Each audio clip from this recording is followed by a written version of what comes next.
Rajkot Chotila highway જ્યાં વારંવાર traffic જામની સમસ્યા સર્જાતી હોય છે અને તેમાં પણ જો કોઈ અકસ્માત થઈ જાય ત્યારબાદ તો કલાકો સુધી ટ્રાફિક ક્લિયર થવાનું નામ નથી લેતો.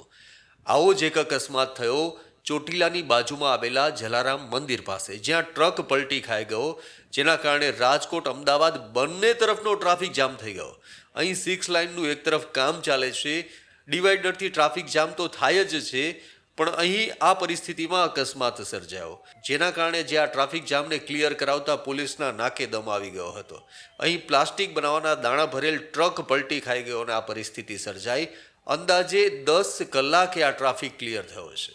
ત્યારે વિચાર કરો કે હાઈવે પર આવી ઠંડીમાં વહેલી સવારે આ ઘટના બની, ત્યારે ટ્રાફિક જામમાં ફસાયેલા લોકોની શું હાલત થઈ હશે.